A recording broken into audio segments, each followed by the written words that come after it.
Welcome to the Southern U Podcast, brought to you by Darden Archery on the OKest Podcast Network, with your co-host, Matt Brock, Jeremy Ferguson, and Taylor McMurtry.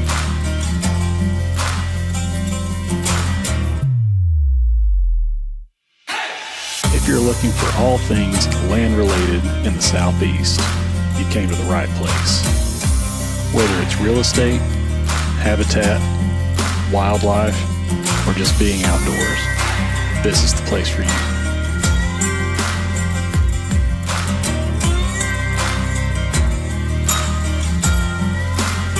Welcome to the Southern U.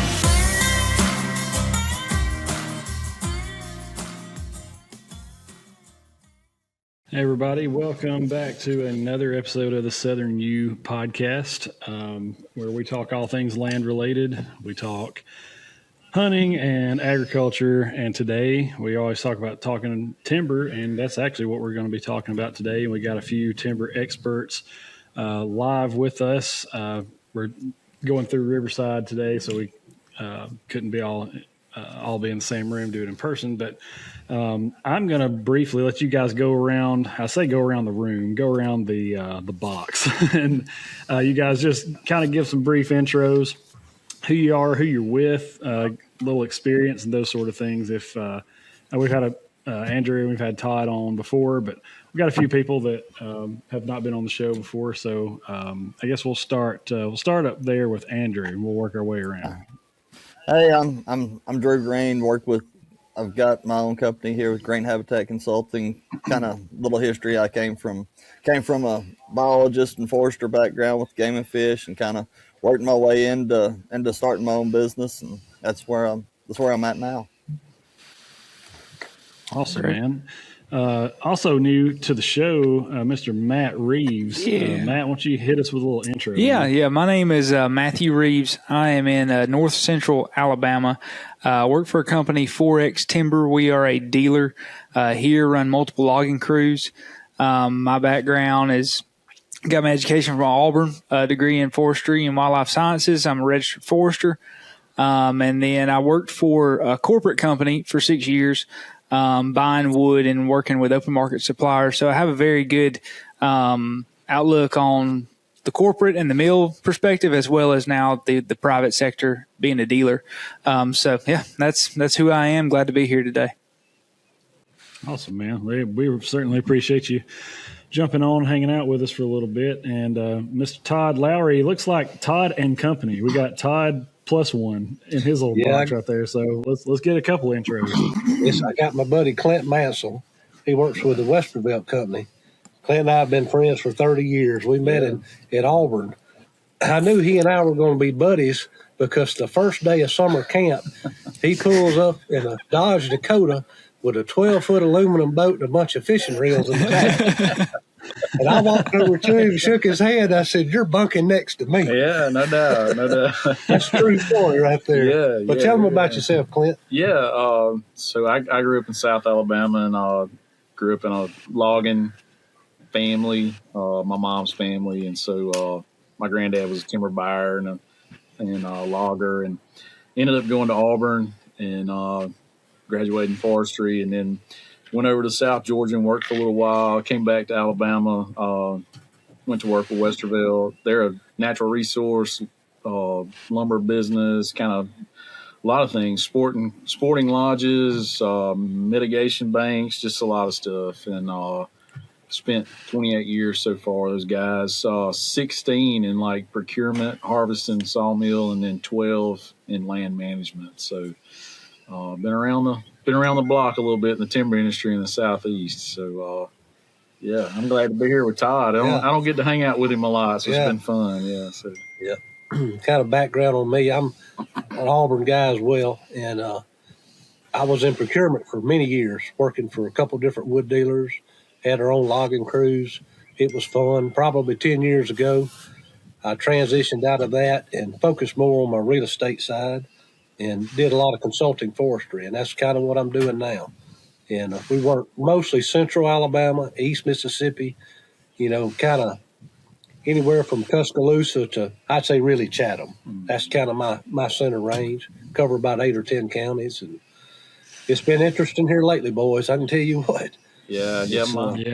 my area is kind of the same. It's a little bit north of Todd, but we work mainly from like US 80 up to Fayette County, Pickens County, edge of Lamar County, and then over into Mississippi, like Lauderdale, Kemper, all those counties between Columbus and Meridian. So that's kind of my area. Yeah. I got you. Well, cool. And then, of course, we got Fergie Ferg, Mr. Jeremy Ferguson. He's on the bottom of my screen. I don't know what he looks like for you guys. I live on the bottom, brother. He's top dog for me on my screen, so that evens it out. There you go. Yeah, and I think most everybody knows my background. Got a degree in wildlife from Auburn many moons ago, it feels like. I kid people, I've got the forestry degree by hard knocks, so I left Auburn and immediately went to work in the forestry industry and stayed there from 2005 until 2014, where I transitioned to state government. We'll leave that alone. Didn't last long there, and started my own business and selling real estate full time in 2019. Gotcha. I'm the only one in the chat that has no experience in wildlife nor forestry. So the only reason that I'm here, me and Jeremy talked about this earlier, is like I think we need to do an episode on timber and just kind of the market, where it's at right now, and kind of what a problem that is and how it impacts wildlife. And I said, well, I'm not really going to be much help in that. I'm not going to really shed any light on any of those types of things. I don't know jack diddly about it.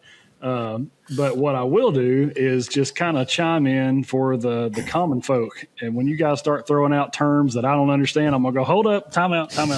Explain what you just said as if I was an alien and I landed on Earth and I don't know what a tree is. Like tell me, just explain things in a way that I can understand them. And maybe we'll be able to relay that to all the other not foresters and not biologists.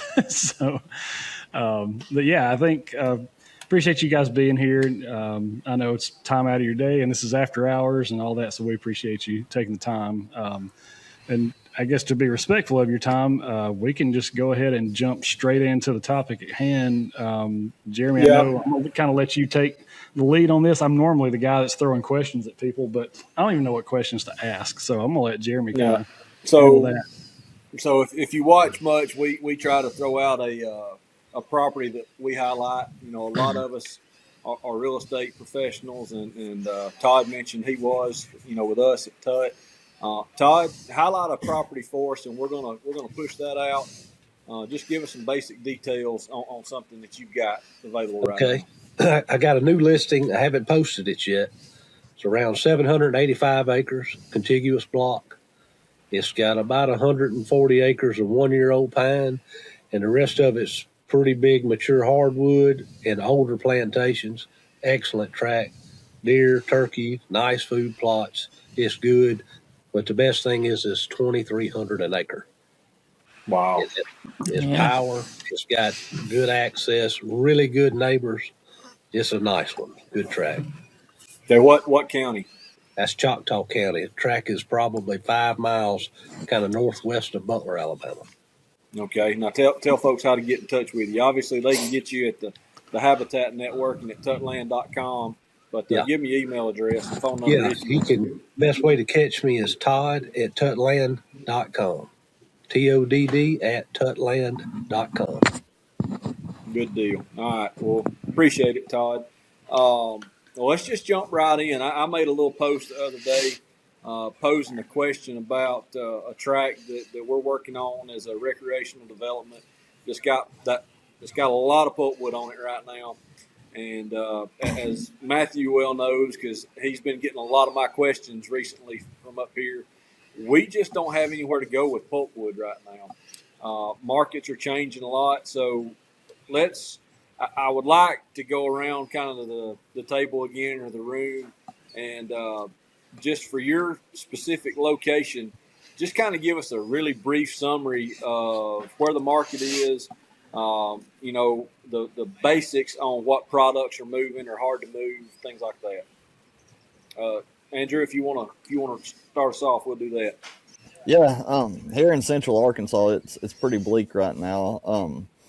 We can move as of, I guess, for a while there, we were pretty limited in quotas on pine saw timber, as well as just about everything else. And then they opened that up a couple of weeks ago, and we've been able to move a little pine saw timber the last couple of weeks. Right now, the pulpwood's just non-existent as far as pine pulpwood. Of course, some of that we're limited in my part of the state, and a lot of the tracks I have, we're pretty limited by distance to begin with.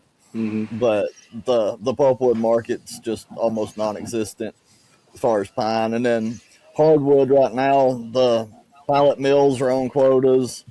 The hardwood pulpwood mills are on quotas. We can move hardwood saw timber, but even at that, the prices are falling on hardwood saw timber right now. So now even tie logs are falling. So it's pretty bleak over here at the moment. Yeah. Reeves? Yeah. So, I mean, it's basically what Drew said is that everything's on quota right now.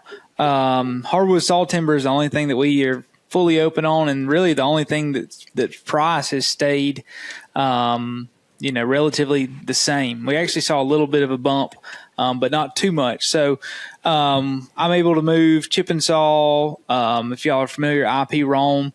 That's where most of our wood goes to, and they're just getting pounded from every direction right now. So they're on a.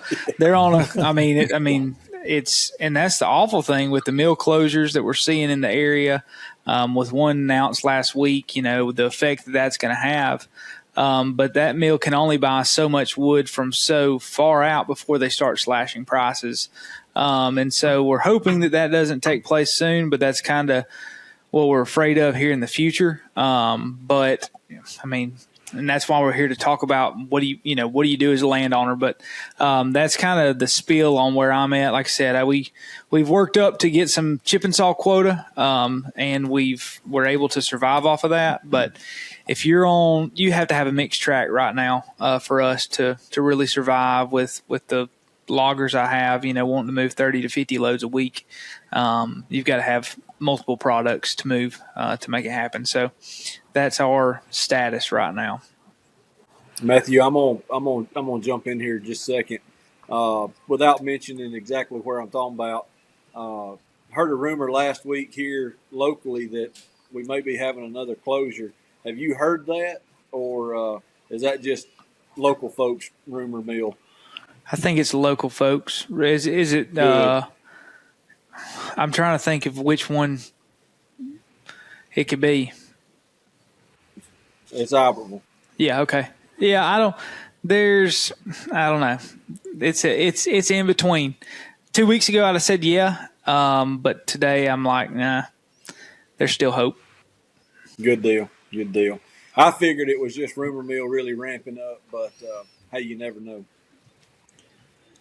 Well, guys, and before you guys go any further, I just want to put this out there. Like, generally speaking, just in the time that I've been around Jeremy, been around, Matt, Bray, people that are wildlife oriented, it seems like, and you guys can correct me if I'm wrong here, but it seems like most landowners have to really, really be sold on cutting timber off their property. Like most people don't want to do it because it's like, oh, I don't want you to get rid of all of my trees and stuff. So if you're wondering why we're talking about this, it directly impacts your ability to manage for wildlife. It's not just that people are wanting to cut trees and get paid. I mean, obviously that's part of it, but it directly affects what can be done to a property and managing it for wildlife. So it also directly affects it because when we're doing a wildlife harvest, we're not just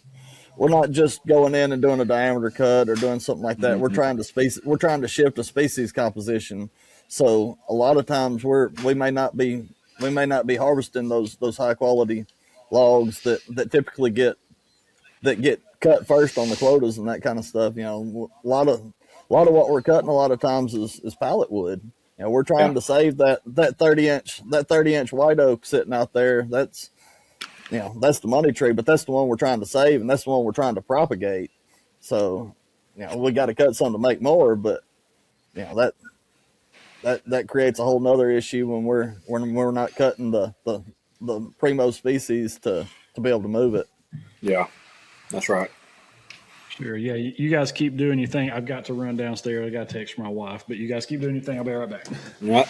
Todd, what's the outlook for you guys down there? It's pretty sad. Probably since the middle of February up until this week, I've had about 5 different loggers. None of them have worked a Friday in basically 2 months. And some of these guys are, 20 load a day guys that they can't stand to miss a day of work. Right. We have the luxury of a few more outlets than, some people have. We've got quite a few paper mills, quite a few saw mills, some pellet mills, OSB plants. We've got options. But what's happened in the last 5 or 6 years, you've really seen it, that they have what's a staggered shutdown. Like IP will shut down this 3 weeks. And then LP will shut down this 3 weeks. Mm-hmm. And then GP will shut down this 3 weeks. And what happens is you have about a 2.5 to 3 month long cadence of shutdown after shutdown after shutdown. And that just basically takes one outlet completely out of play. And everybody else is full. So instead of just going through a short burst of squeeze and kind of tough it out, it elongated to like 3 month long ordeal that everybody's getting 3.5 days, and it's getting in some folks' pocketbook. Mm-hmm. And supply and demand, when you've got a mill that's not taking, everybody else gets full. The price goes down. Everybody's grumbling. We've had loggers that work for the same company trying to cheat each other out of loads on Monday. It's tough. It's so bad. I done something last week I've never done. I gave a logger 23 loads of pine tops. Just give it to him. Yeah. Because nobody would buy the double deck wood. He had a place he could set it down. He said, I might can haul it later and pay you something. I said, look, dude, I know you've been struggling. If you didn't take them off, I was going to pile them up and burn them. You saved me the time and effort of having to burn them. That's what we're dealing with. Now, plus side for us, we have been moving chip and saw. We've been able to move a few poles. Pine pulpwood is sketchy at best. And hardwood pulpwood is just about non-existent. Hardwood logs, pretty good. But, that can change with a phone call, literally. They tell you Monday, bring us 5 loads. And then Tuesday afternoon, don't bring any more.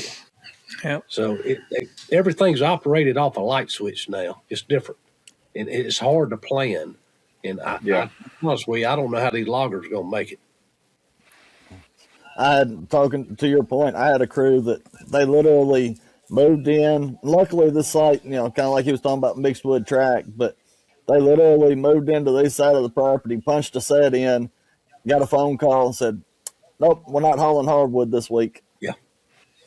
And, fortunately, we were able to bounce back over to the pine and get rolling. But yeah, Clint, how many crews are you trying to manage quotas for? We're running 6 crews right now. Yeah, it's a headache, I'm sure. It's a big headache. We're in the same situation with shutdowns. It seems like it's a rolling pattern of one mill after the other, and that just really throws a kink in the supply system. And we get a lot of we dedicate some crews to doing nothing but selective harvest.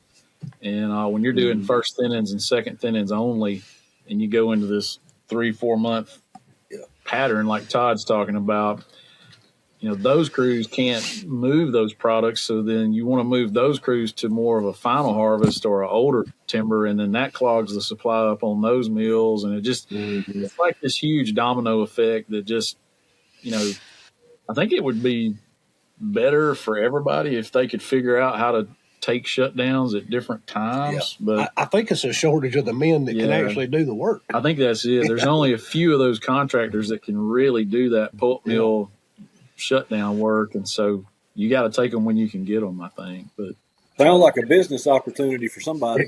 No doubt. yeah, no doubt. Yeah, I think it's a big hurdle to get into it, but if you could get into it, Yeah. you probably do really well. Yeah. Yeah. Well, I mean, I'm not in procurement, and I don't do a whole lot of harvest, but I do some. And I mean, Matthew is one of our go-to guys up here, and I keep calling him and keep sending him looking at stuff, and I know the answer, but I've got to, I guess, keep my fiduciary responsibility to my clients and customers. But we're at a point now that I've been standing on several tracks saying, "Hey, we will pay you something to cut the timber." Yeah. And they're looking back at us and going, "Well, that's fine, well, and good, but we don't have anywhere to haul it." Yeah. So we're at a point now that even loggers can't even be a service provider where they're getting paid by the actual landowner versus, getting paid by the buyer or cutting their own wood and, paying themselves. So we're in a unique situation right now. And I work with a lot of landowners that wildlife is, I'm going to back up because wildlife's way up here and timber revenue's way down here. Right. A lot of them don't even care if they make anything. But we have to get wood off the landscape to properly manage for wildlife. So now we can't even hardly do that, even paying for it. Yeah. So it's a Jeremy, it's one a tough thing I'd time. say, one thing this year and really last year too, that's kind of unique and is really compounding the problem worse than we could have imagined is just how dry it has been. Yeah. I mean, Yeah. it's been exceptionally dry. We had a crew in a river swamp in January. That's Yeah. insane. I did too. I've never done That's- it before. I had 2 hardwood tracks that finished up second week of January Yeah, on the so- Black Warrior River, and that's Yeah. that's Oh unheard boy. of. Yeah. Yeah. Well, I'm over here in East Arkansas. I'm over here in the Delta of Arkansas.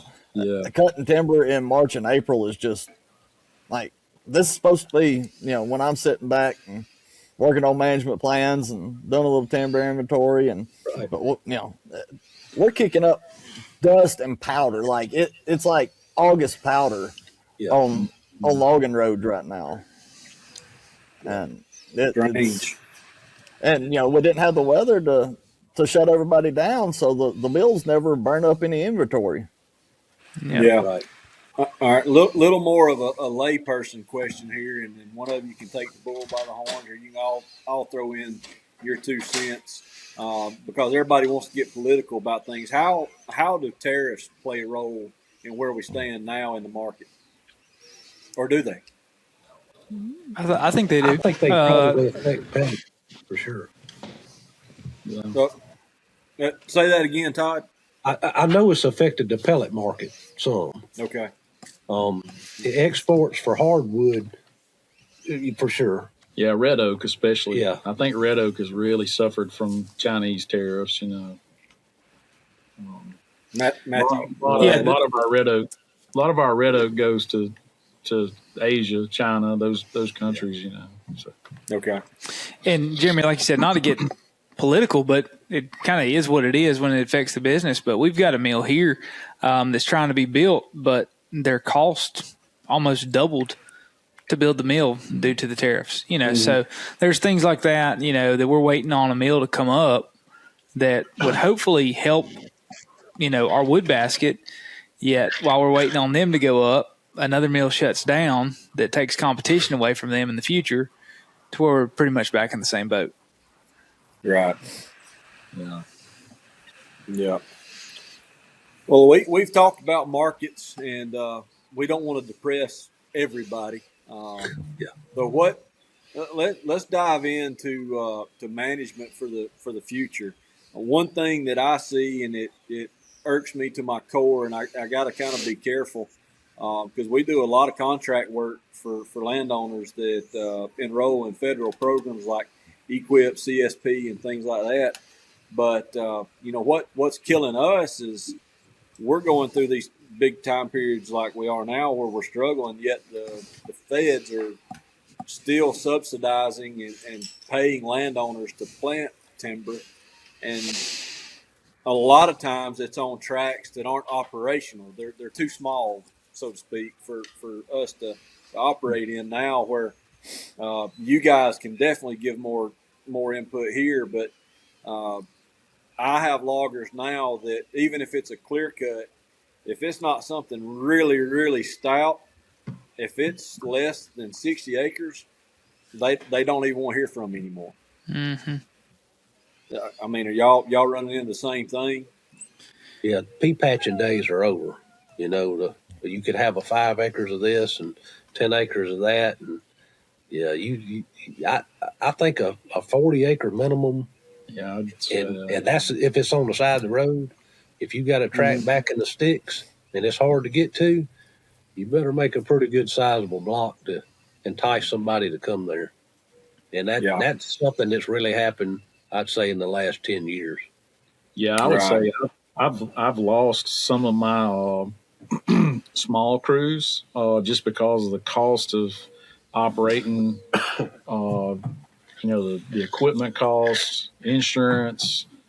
They just can't produce the volume, to overcome those costs. So, our ability to harvest those really small areas has went away, and it's really more of an economic issue for the logger than it is, being able to operate on smaller ground is fine when you got low cost equipment and you can do it. But I would say I don't really have a crew that's interested in anything less than 40 acres. Yeah, I mean that's the minimum. Yeah. And we all kind of talked how bleak pulpwood was. So you guys are foresters. You guys are either are or have been responsible for trees going in the ground, hopefully green side up.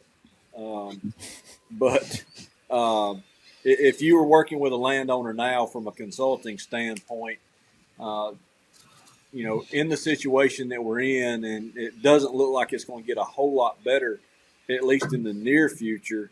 I mean, are you still planting the same number of trees and trying to first thin, or are you backing off that? Whatever you guys plan on spacing, whether it's 745 per acre, whatever it may be. Do you see a benefit in backing off planting density? But very much so. Yes. Yeah, I'm on a really good site, 500 max, and that's a containerized tree where I know I'm going to get a good survival. If it's, I might go a little lower in some sites, and I kind of gauge them, Jeremy, by site index and logability. If it's a wet weather track, I'll kind of tend to a higher density. If it's a transitional track, I'm shooting at 500. If it's a track you can only cut it 3 or 4 months out of the year when it's really dry, I'm going down to around 400. But these are containerized trees. Yeah. My plan's to thin them one time. They get about 16 or 17. And unless things change, when that average DBH gets about 12 and a half, which should happen around age 26 or 27, we're going to get in there and slick it.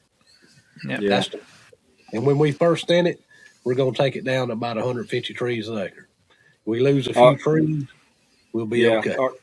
Are you guys seeing? Because y'all are buying and cutting way more than I am. I'm working for just strictly private landowners.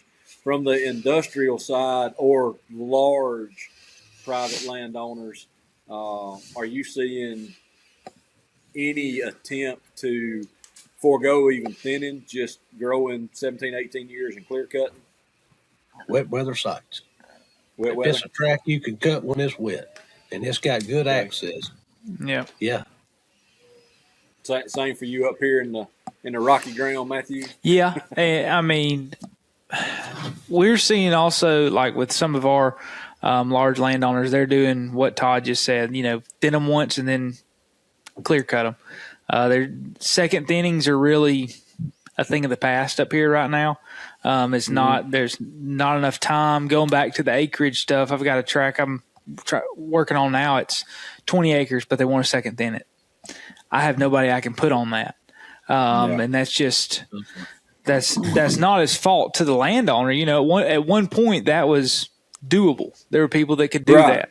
But now when you have to move the amount of wood and the different products, it just makes it harder. But yeah, we're seeing quicker turnaround rotations, and that also has a lot to do with one of our markets. The butt size, the max butt size for our main chip and saw market is 19 inches, and a lot of landowners think big trees, big money, and that's not always the case, and especially if you start running into oversize. So if you're a landowner and you listen to this and you're wondering what oversize is, that's when it doesn't fit into their debarking machine at the mills.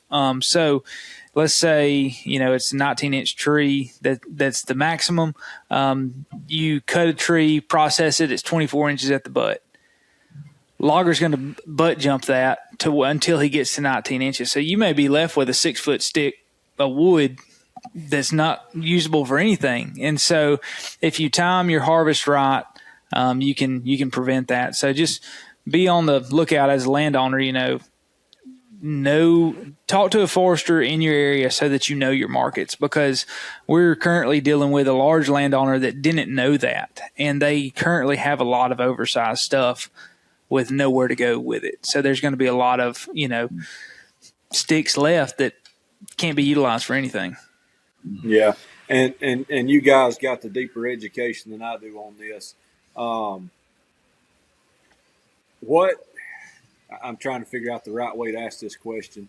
What percentage of the volume of the tree in that example have you just cut off? A 24 in the first 6 foot, or make that make sense to a landowner, dollars and cents wise.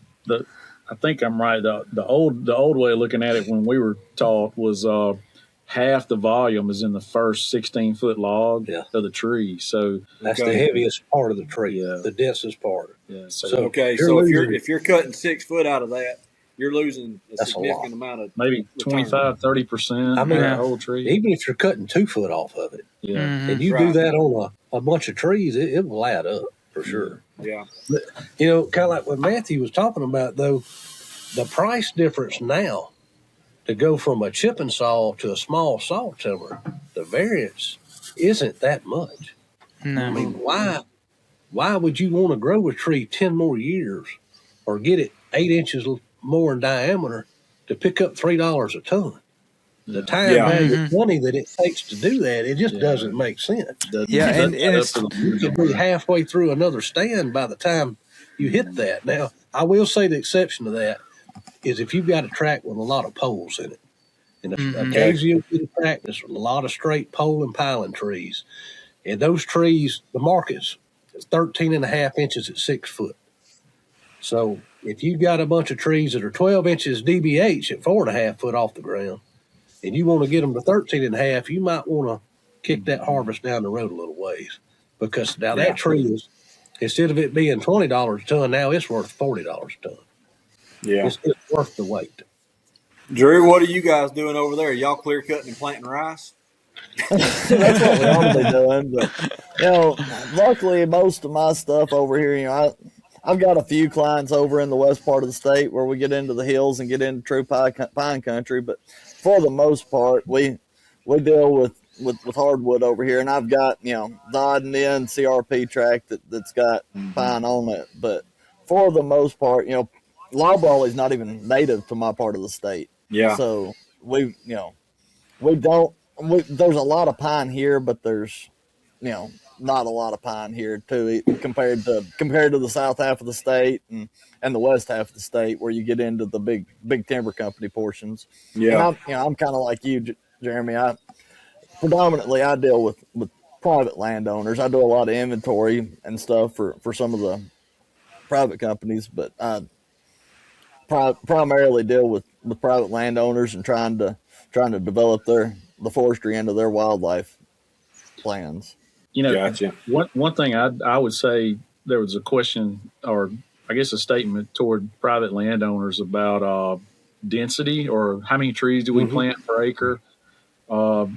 we're definitely trending to the lower end of historical levels, 400. But I would say it's very important in the first 2 to 3 years of that stand's life that you come out of that first 2 or 3 years at a workable trees per acre, because you have no shot at managing that stand at 800,000 trees to the acre. And you kind of run out of silvicultural options or timber management options at about age 4, age 5. Pre-commercial thinning is really not an option after the trees get so big. So that's right. It's really vital for any size of private landowner to understand I don't need to be at age 8 with 900,000 trees to the acre. And you can have too few and have a bunch of yeah. short woolly trees. Yes. Or you can have too many and have a bunch of tall skinny pencils. Mm-hmm. You got to find that happy median. What I know is 300 to 500 is a 300 to 500. That's I'm pretty happy. Yeah. I'm in that range. Jeremy, kind of to your point though, the scary part over here right now is the pulpwood market. So whereas y'all deal with a lot of pine down in y'all's part of the world, and we've got over 1 million acres of CRP, WRP, plant, afforestation, stuff that people have planted in hardwoods over the last 20 years that are, pushing, 400 trees to the acre of 20-year-old hardwoods. And, we're, what do you do with them? They need thin now, like we're seeing, you're seeing stands that are just covered up with hypox and canker and, trees falling out here, there, and yonder, but, there's nowhere to move it. You got 10 to 12 inch trees, pushing, maybe you could do something else with them one day, but they're, most of them aren't formed well enough to get a saw log out of. And so right now, I mean, the big thing right now is there's a whole lot of stuff, especially with the NRCS. They're going through and basically doing a plantation thin and just cutting them and leaving them on the ground. Are they? Okay. What species is that, Drew? Is that like oak or is that poplar? Yeah, it's all, over here it's all oak, and you've got some different variations. There for a little while they were planting straight up. They might go in and plant 400 acres of nuttall, and that's what it would be. They did, over the years they started getting some different, playing with some species mix and getting some different species mix, but you got to plant 2 or 3. If you're going to go mix in ash or sweet gum or something, you got to plant 2 or 3 rows to actually get those to be able to compete enough to get up there with the oaks. And it's kind of a mess. Like I said, right now that's kind of what everybody's doing is different species. There's a whole lot of just cut and essentially cut and drop, but running a machine through there and every 4th row and thinning in between. Well, that was interesting. I made a post the other day, about what to do in a particular stand, and we got comments from can to can't, and I'm not even going to go through any of them about what they were. But so you're talking about NRCS is helping you, and I feel like down here NRCS programs are kind of hurting us. Well, I'm not going to say whether it's helping, hurting, whatever, but they're doing it. They own, like on a WRP easement, they own the management rights. That's so right. They're, especially on any of the Fish and Wildlife Service or Game and Fish properties that they have the management rights to. That's kind of where they started, and they're rocking and rolling with it. That's interesting because I know Brock has done a couple of stands in South Alabama. I think maybe Greene County, where they have gone through and they just hack and squirted some of them and just letting them stand there and die because there was really nothing to do with them, primarily because of the size of the stands. Because that's a pretty good market down in that part of the world. I mean, these are, I've seen them do it on 200+ acre stands. Wow. I mean, like they're doing it in chunks. Yeah. And I get it. I mean, it's at least providing, and these trees are, they're up there where they need to be released. I mean, you got to do something.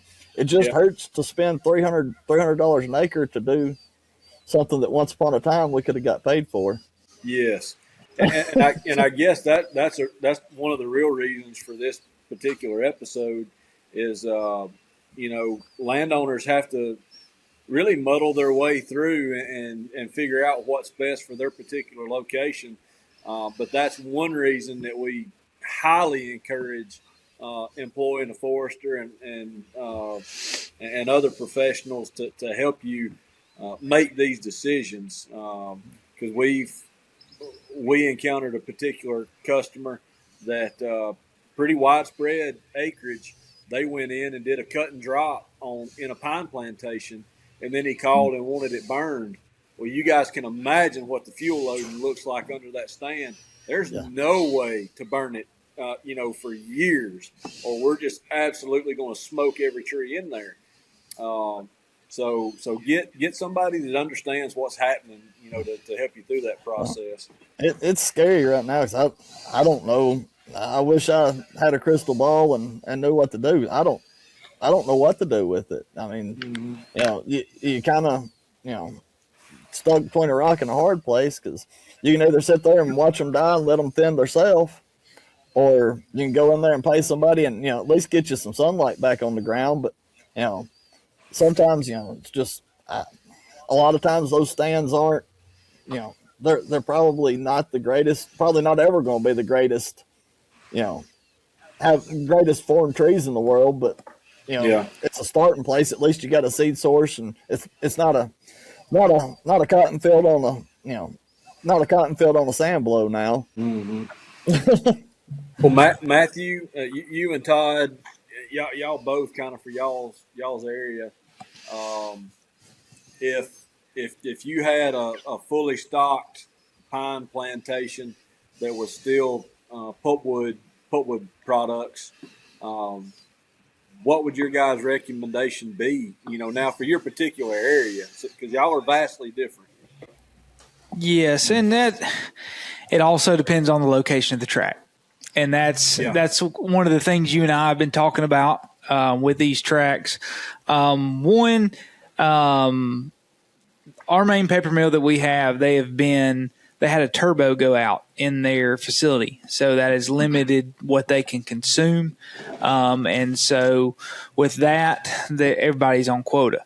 So not to harp on the market thing, but when I went in to the business of being a dealer, it was all chip and saw. Buy chip and saw, buy chip and saw, buy chip and saw. That's what everybody wants to cut. Well, we had some things happen, and then it was, hey, we need first thinnings. Well, you jump on first thinnings, then you need to jump back on chip and saw. So it's been a constant revolving door of jumping back and forth the product. So, I don't want to say patience, but patience is going to be the biggest thing for these landowners. I know I looked at a stand today that had beetles in it. That's one of the things that's really popped its head up these last 2 years is a lot of beetle damage. And typically beetles hit stands that aren't thinned or mismanaged stands. So, it doesn't matter, if we reach out to landowners or not, it's like you said, most people don't want to cut their trees until they're all dead, and then then they start calling you. And at so the point the bark's falling off. Yeah, I mean, we can't do anything with that. But no, I think as far as our pulpwood markets, in the next 2 years, I think it's going to get better up here. As far as just pulpwood. Now, I don't know with chip and saw and what the ripple effect on that's going to be. But I do think just be patient with it. So we're not pushing the panic button now. No, I mean, is it terrible right now? Yes and no. I mean, we're still surviving.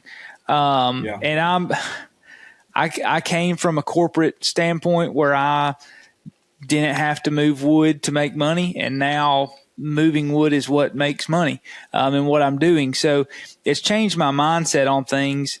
And I also came in at the worst time possible. So my perspective is it can't get any any worse than what it is right now. And I said that 2 weeks ago, and it got a little worse. I don't know. I just think if we can survive the next year and a half, things are going to take a turn, because we're either going to be short on loggers from loggers going out of business, which that's going to make mills have to depend on other people, and it's going to put them in a tighter spot, which that can make quotas go away, and it can make prices increase potentially. Who knows? That's all speculation. But I think if we can just be patient and let it run its course, I think it'll get better. Yeah. Matthew, what do you think is going to? You sounded a little optimistic about the pulpwood market coming back. I mean, I know I'm a long way from you, but that might be the first optimistic tone I've heard. What do you think is kind of driving what you think might make it come back? Yeah, no, I think with us, we have a big player that could be coming into effect in a year or two in my wood basket. And they're going to consume a lot more wood than the mill that just closed. So I'm hoping that they can make up for that. And when IP Rome is running and they're running right, everything is pretty smooth. And what we've seen too is we've seen an influx from the people from the South. Not y'all, Todd. Y'all are good. Y'all aren't boogering us yet.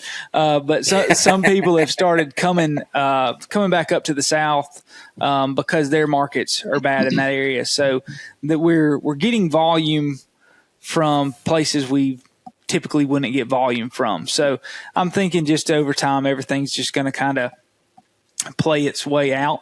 And I try to have the glass half full mentality looking at this, because I mean, wood business, I mean, you can talk to some foresters and they say, don't ever go in it, but we still stay in it and we love what we do.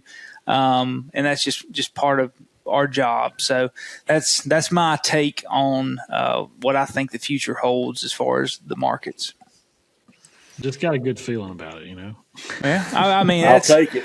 You've got to, or you're going to just be in a corner just crying. Like I said, I went to the turkey woods this morning. And I just cried. Hoping the business would get better. But no, you got to have some positivity and try to push through and just make it to the next day. I guess the one positive is from a wildlife perspective. I feel like there's more people who want to do work now. I'm getting more phone calls about people. I'm not having to talk to a landowner and say, "Hey, I think we need to go cut some timber," and they go, "Whoa!" I mean, that's usually maybe even brought up by the landowner. Hey, we're interested in cutting some timber and getting some better wildlife. So I feel like that's a positive on that note from a private land perspective, and getting more people more educated about wildlife management. Yeah, it's definitely. He just really touched on it right there.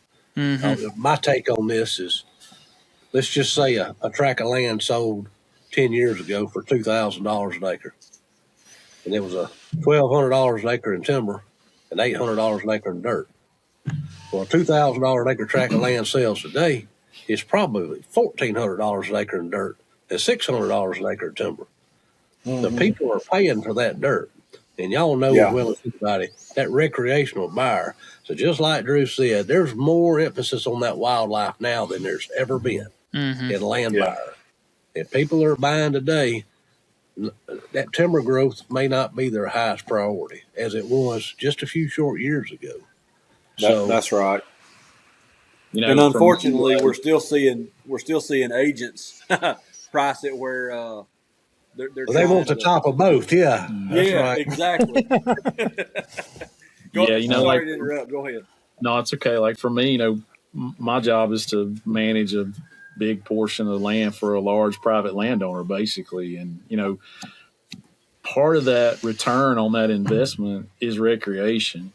And we talked about that today. Yeah, about hunting leases. We talked about that today. It's like if we can provide a good place to hunt that has a quality experience for the hunter or the leaseholder, then our ability to make that return for the landowner is there. Yeah, and so it's a big deal for us. Like it's not. I would say when I started in the business, we discounted it. We were a timber business solely. That's right. Hunting kind of came as a little side business, but that's Todd's right. That's not the case now. There's management decisions that I make as a forester that are very one-sided toward wildlife, toward recreation, because it's such an important income stream for us. I mean, how many times have you heard somebody say you're going to evaluate that pine plantation at $50 per acre per year? There ain't no way at 3 and 4 ton pulpwood to get $50 an acre per year. Now, you get $15 an acre hunting lease, and now you only got to come up to 35. There's a possibility there. Yeah, Well, that was my firsthand experience when I walked in. The first conversation I had when I started in the timber company side with a pretty large landowner, and they told me what their average lease rate was, and I said, all right, we're going to up that 100%, and their eyes got huge. And but you know how many leases we had drop? 4%. That's not bad. And it has steadily gone up from there. When I walked in the doors, their average lease rate was $4, $4 an acre, and we immediately went up to $8. And of course, that company's out of business now. Gee, thanks, Jeremy. Appreciate it. Yeah. Hey, look, I had places in Alabama that I couldn't go by myself. That it was mandated with the company for a while that I had to have somebody with me. That time has passed, and high-end recreational value now is something that everybody in the market realizes, whether you're an industrial timberland grower or you're a private landowner. That recreation is valuable. Yeah, I mean, I'm laying out a timber sale now. My SMZs are not 35 feet wide. That's right. I'm getting them as wide as I can. And if I can loop around 6 or 8 white oaks on the foot of that ridge, I'm going around. And that food plot, it's not a half-acre patch anymore. It's 2 or 3 acres in a good spot in a way that you can access it. That's a huge decision, because if something bad happens and that landowner, he has to have a flash sale. We got to get out. We need to sell it. Something came up. You need to put him in a position that he can at least get as much as possible to market or better. Yeah, and by setting it up for wildlife, because the next buyer is probably not a timber investor. He's somebody looking for a place to take his family or a couple of buddies away. That's the buyer. That's what you got to manage for. Yeah, we're shooting for like 3%. 3% of the lease to be in food plots. Yeah, that's strong. When I was at Soterra, when we first started that program in 2007, our target was 1%, and I don't know where it ended up after that. After I left in 2014. But, back then, you guys know that was unheard of. Timber companies did not cut out food plots and expand the acreage on their tracks. If anything, they ran right through the middle of them when they clear cut it and prepped it. They went back through and planted them up. I was going to circle back to like what I would tell a private landowner about thinning. I would say wherever you are, I'm an old school forester. I am not. It's hard for me to swallow that I could have to thin something and not at least break even on it. I think Todd would say the same thing, but I would say this: having a advocate for you in the form of some type of forestry person who is aggressively trying to get a logger to come and thin the timber, to market the wood, it's going to be, even as the market declines, that's even more important, because I think Todd can tell you, I see this, you can be a private landowner and be on somebody's list, and you may be 40th in line to get your. That's right. You better not put all your eggs in one basket. Yeah. You better have multiple people, and hey, you may have to take less than what Jimmy offered you down the road, but this guy can move on it next week. Let's go. Yeah, That's right. Yeah, Yeah. you really got to It's be going. aggressive, to get them thinned. You do. Yeah, it's going to cost you a percentage, but the return's there in the long run. And I tell you, I've I was done going this to too. ask. I've kind of packaged some deals with wet weather tracks, with Yeah. summer tracks, Yeah. with performance deposit. That's a big deal. Yeah. If they can't afford to give me a $3,000 performance deposit, I don't need them Yeah. cutting for me anyway. Yeah. Yeah. And that, Taylor, we'll get right to you, but I wanted to mention something. And my mind almost has just totally gone blank.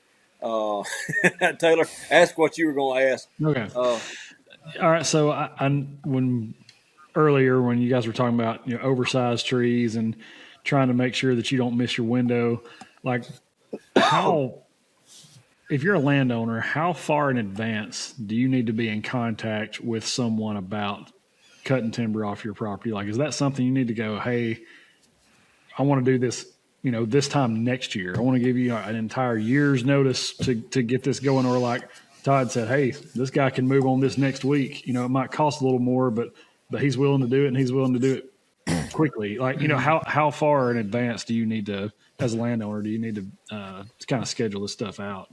and before y'all answer, I want to add a couple things to that. Advance notice, and two, what kind of length of contracts are you guys seeing most commonly?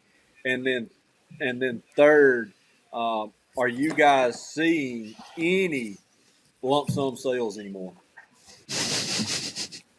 I hear the laugh. Y'all got all that? All right, I'll take this. Okay, I got to go to the lump sum part. I had a timber sale the other day, and I've got to where now I let people turn in per unit ton bids, per ton bids, or a lump sum bid on several sales. This last sale, I had 4 per unit bids and 1 lump sum. I publish volumes. I cruise the timber. I take their numbers that they put, and that's how I work it out. And show it to the landowner and say, here we go. It just happened that the lump sum bid was the highest. Really? They Congratulations. were. Yeah, I got a home run there. That was Take good. a deep breath. Yeah. And it's so opposite of what it was 10 years ago. I mean, 10 years ago, I'd say 75% of the sales were lump sum. Now it's probably less than 20. I'd say that's true. Yeah. Reeves, you got anything to add to that? I mean, yeah, everything's per unit right now for us. But I'm going to jump on the contract and to the planning part as a landowner. We alluded to they could jump, if you had the opportunity to jump on it pretty quick. That's kind of a, hey, the mill wants this. It's all mill dependent. The odds of you getting that can be pretty slim. But what I typically do on my contracts is I'm usually a 12-month to 18-month contract. That gives me time with the markets. I'm not trying to hold you out 2 years, unless it's just like a really big track or I have, say, a lump sum on it. If I did a lump sum today with somebody, I'd probably have a pretty long contract with the ability to extend, just to, with the risk of the markets and the mills and everything that's going right now. That's kind of what I would look at.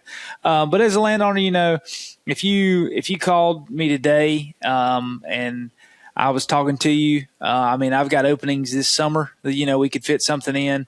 And that's the other thing too, is, timber's not hitting the markets like it was just a couple weeks ago. And, if you've been a wood buyer for any time, there's ebbs and flows. Some months you buy a pile of tracks. Some months you don't buy any tracks. It just kind of, with anything like sales, it just fluctuates. But, I don't think anybody's too backed up right now. Some people probably have a long catalog, especially if they're cutting company wood. But as far as private landowners, where I'm at, there's not a lot of large landowners. So we're in that pocket of, if you find a 60-acre tract, that's a big tract. And those larger 300-400 acre tracts, that's company wood. And so we have some stuff coming up, in the future that I see some more sales coming out. But we're just kind of in a limbo period right now. But that's pretty much my take on what a landowner can expect time frame wise. Yeah. Well, that's So kind one thing I was just going to say, Go ahead, one thing, oh, I'm sorry. Yeah.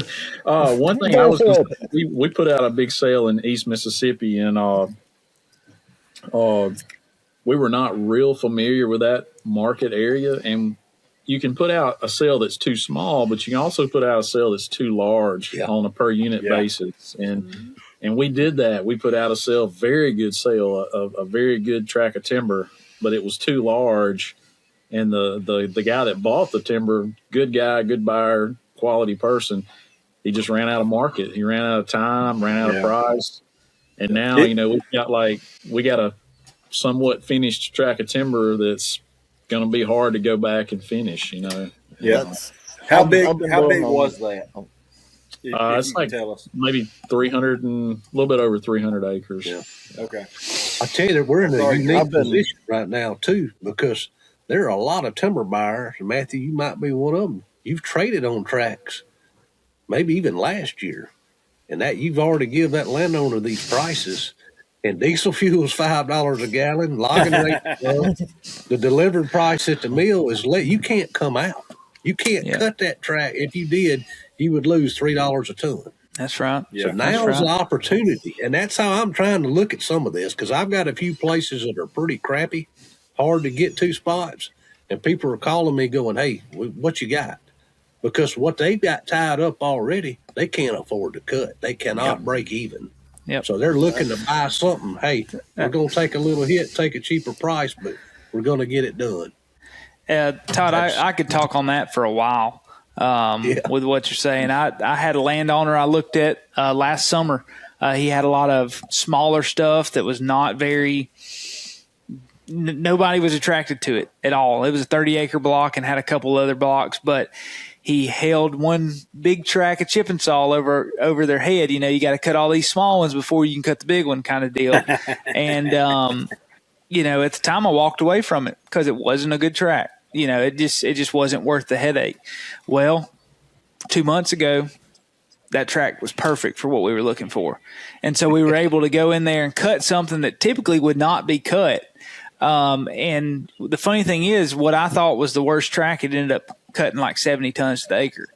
And so it did a lot better than we thought. But then, we talk about tracks that we priced, last summer.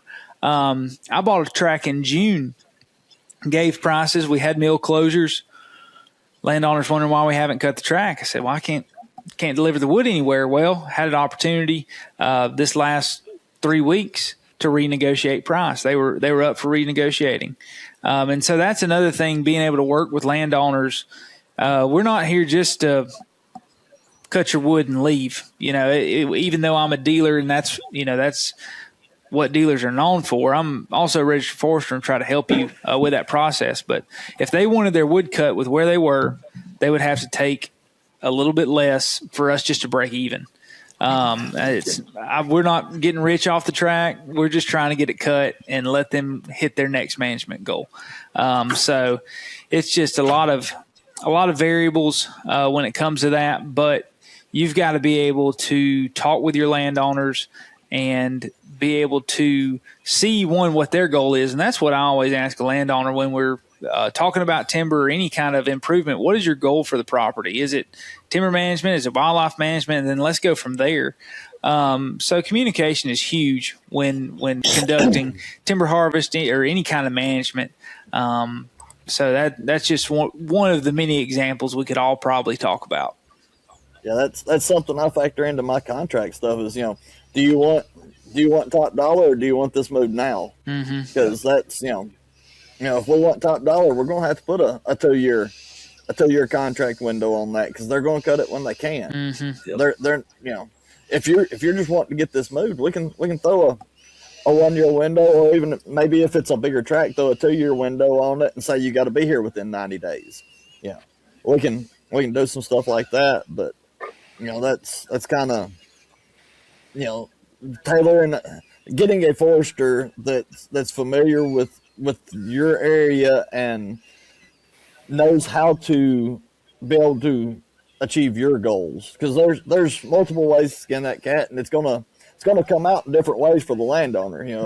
If you're dead set, I want it moved and I want it moved now, that a lot of times that's possible. Sometimes it's not right now, but sometimes that's possible, but you've got to be willing to maybe eat a little money on it too. Mm-hmm. Yeah. Gotcha. Yeah, I just didn't know if somebody kind of skips the consulting phase from getting a forester out there, something like that, and just says, I want to hire a timber crew to come cut some stuff off my property.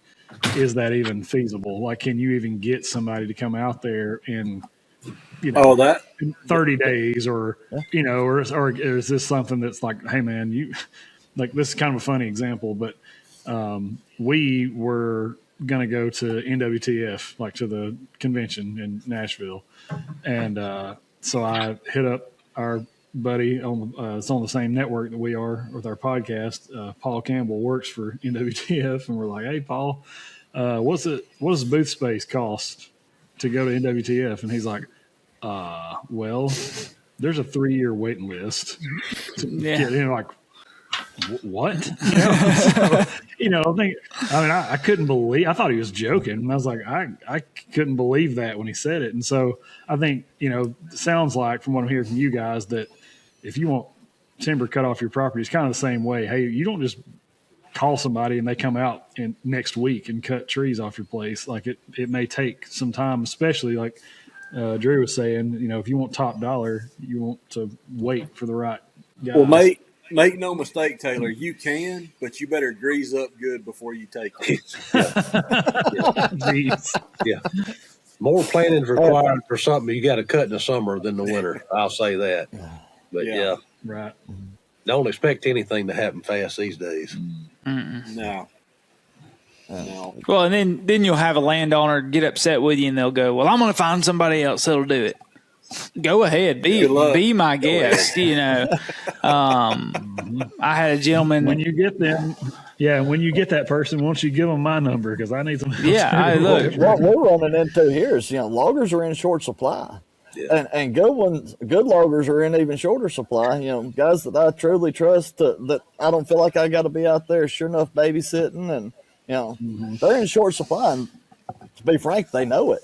Well, let me tell you, that's a great segue to this. I've got a big tract. Taylor's been on there. We've got a lot of footage on this particular property on the western side of Alabama, where we've had a great relationship with a logger over there and timber buyer for a number of years.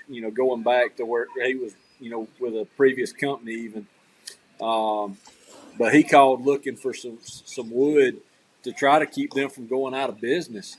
And it's a logger that I don't want to lose from a wildlife thinning standpoint. We were able to sell them a 400-acre sale. They can sit on that thing for the next 2 years and ride this thing out if they have to. Because I know the quality of job that I'm going to get done. They're a pretty slow crew. So it's going to take them a while to work through that thing, and it's a great mix of products. They may have to bounce around on the track, but we're going to keep them in business. Jeremy, I can't stand to lose them. You hit a good point too, Jeremy. I've sold tracks to the logger I wanted cheaper than the highest bid because I knew the quality of job I was going to get. Yeah. And I actually had to take a landowner out. I said, okay, this is what this guy job looks like. I said, let's get in the truck right down the road. And I said, this is the other guy's. Now, which one do you want? It wasn't even a question. Yeah. Well, he's less money, but look at the job. And it's something to consider. Like Drew said, you get a good logger. Good logger got a place to go anytime he wants. Anytime. And there's not any new loggers coming. Yeah. I mean, there's just it's such high overhead to even get into, and with the markets that we have today, nobody's going. Let me go drop $500,000 or $750,000 on something that I'm going to struggle to make a living with. I mean, Yeah. there ain't a lot of people chomping at the bit to go invest that kind of money to work that hard. We've got two. That's right. We've got two guys in my area. One's in his late 30s and one is in his mid 30s, and they're the two youngest guys in our area right now. And they're good. They're good loggers, and that they both cut for me. And the plan is to keep having them cut for us. Yeah. Yeah. A logger's a businessman these days. Yeah. Yes. He's got a cutter, Got to be. and a loader, and a skidder, and a crew cab, 2 or 3 trucks. I mean, he's got $1.5 million easy. He's got a little bit better than a 625 credit score to get in the logging. That's right. That's right. He's got to be a businessman. He's got to be smart. And, I mean, you think about it, guys. Hey, when we were 25, 30 years old, I mean, it takes a lot of stones to borrow that kind of money to get in it. That's right. In the logging business, a lot of people don't understand a lot of your hidden cost is in your insurance. Oh, gosh. Yeah, insurance is bad. Your workman's comp and all that. And when you're starting from scratch, they price you at the top. Now, after you get a few years of no accidents, that rate goes down over time. That's why you see a lot of these older guys kind of sell to a younger person. They're getting some equity in that equipment, but they're really buying that lower rate, that lower insurance. Yeah. So it's tough. Yeah. I mean, the old loggers we used to think of back in the 80s and 90s, now these loggers today, I mean, they're pretty astute businessmen to keep it going. You got to be able to cash flow that kind of operation and that kind of bills and that much that many pieces of moving equipment, and not counting factoring in breakdowns, because it never fails. You get rolling, something's gonna break. Amen. So it's just I don't envy them. I'm glad they're there, and I can't do my job without them, but I don't envy it. Yeah. Well, fellas, we rocked along a little over an hour. I told you we try to keep it at that. That way you guys could get back to your families and your other rat killings. We really appreciate you being on. One thing that I do want to make sure that we mention here at the end, especially for these folks that have hung out this long, that all these guys are in the Habitat Network. You can get into contact with them. So if you're North Central Alabama, you're Central Alabama to East Mississippi, Arkansas, Tennessee, we've got folks that can walk you through all these processes, and these are some of those guys. That's why we have them on. But anyway, if you guys want to leave us with parting thoughts for your perspective and your part of the world, take off. I'll start, I guess, is for landowner, don't stop management just because you see the markets are bad. You need to plan for the future. Just like planting trees, you don't plant trees for you plant trees for your grandkids, depending on what tree you plant, honestly. Just manage, do what you can, get your resources. These guys, through the Habitat Network, they're going to tell you the truth, the honest truth. Like they've said, we've all been vetted. We know what we're doing. We've been there. And we're going to help you the best we can, because at the end of the day, how we leave the forest or leave the habitat is going to impact what we enjoy doing. Because before we even hopped on this, we were all talking about turkey hunting and how much we like to turkey hunt. That's right. So we're foresters first, but we love to enjoy the outcomes of what we can do by manipulating habitat and all that stuff. So that's what I'm gonna leave you at. Don't just mope around. Try to be proactive and do your best to manage your property. I'll just touch on what you said there. I mean, you got to keep managing it. Sometimes we got to find ways around it, but the forest is always changing. Whether it's getting better or getting worse or somewhere in between, it's always changing. It may happen a little slower than what you notice, but I promise you that tract of land that you've been hunting for 20 years don't look the same way it did 20 years ago. It's changed dramatically, and it's a lot of times it's not always for the better. It typically, as the stand canopy's over, it's typically not getting a lot better. So you got to manage if you're gonna make good wildlife habitat. Yeah, I just tell people, don't get intimidated. Reach out. There are people out there, like folks at the Habitat Network. There's foresters out there that are certainly willing and able to help you. It may cost you a little bit. I mean, their time is valuable, just like your time is valuable. But just understand that you're gaining a lot of experience. These guys on this podcast, you're probably talking about 60, 70 years of experience. They can help you make some decisions and figure it out. And one thing I've learned about the timber business, you wait a little bit, it's going to change.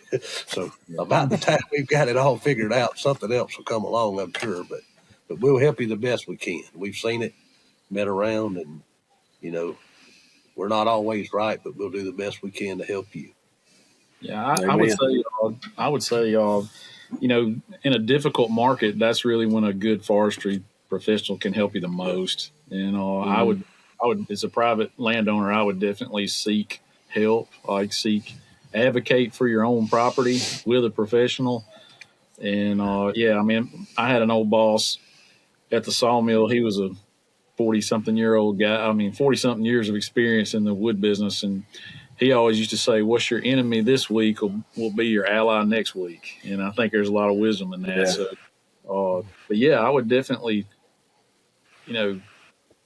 trust those professionals. They're trying to help you. They're trying to make the best decision they can for you. So that'd be my advice.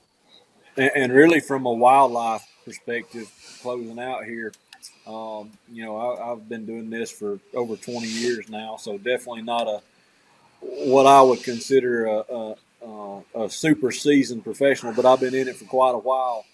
But when it comes to managing a tract for wildlife and improving it, I don't think there's been but one tract in my career that didn't require cutting timber, didn't need it.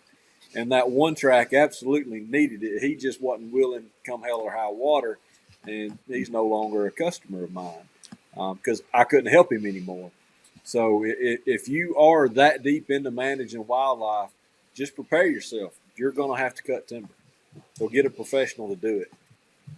Yep. For sure. But yeah, guys, I appreciate you being on, and those of you who are listening along, I just want to encourage you, if you haven't already, you can join the Habitat Network, subscribe to it, and it's a very minimal fee. It's $45 for a 1-year annual membership, and that gets you access to a lot of these professionals that span across the entire Southeast. So we're adding professionals to that network literally every day. We're vetting them and adding new ones.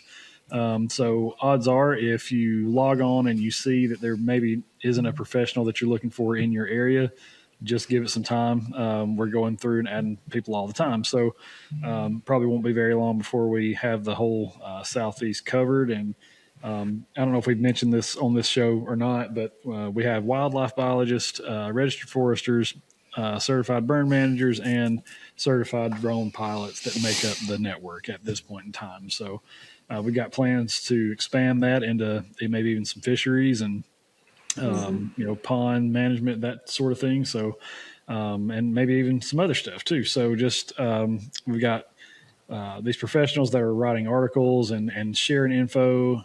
Not only do you get a chance to hang out and talk with those guys, but you'll be added to a private Facebook group where all of them are also inside of it. You can share photos, you can ask questions, you can, we just want you to basically have access to these people and have a chance to ask people that know what they're doing and have the experience, the credentials, whatever you want to ask them. And they're here to be a resource for you. And that's kind of the whole point in creating the Habitat Network was to give you guys, access to people that can help you, and you can bounce ideas off. And cool thing so far is that these professionals have actually they're bouncing ideas off of each other as well. So like, what's going on? That's why what's going on maybe in Arkansas where Drew is at might be different than where, Mike Williams. I know he's not on the show. He's going to be on pretty soon, but Mike's kind of in lower Alabama, the Enterprise area. And, terrain's different, climate's different, soil types are different, whatever. And so you bounce ideas off of each other, and the professionals are doing that too, which is really cool. It's kind of not really something we were thinking about a whole lot, but it's just kind of a byproduct of what we got going on. So, but yeah, check it out, thehabitatnetwork.com. That's the shameless plug at the end there. But if you haven't already, check out the podcast. You can find it on any streaming platform and YouTube. So like, share, comment, subscribe. Tell us how stupid we are in the comments. We don't care. Like, it doesn't matter. Just engage with us. That's, the reason that we do this thing is we want to hear from you. So if there's something you want us to cover in the future, a topic or something like that, you can let us know that too. But I guess for now, that'll be it. Guys, again, thanks for hanging out with us. And we'll see y'all on the next one. Thank you, guys.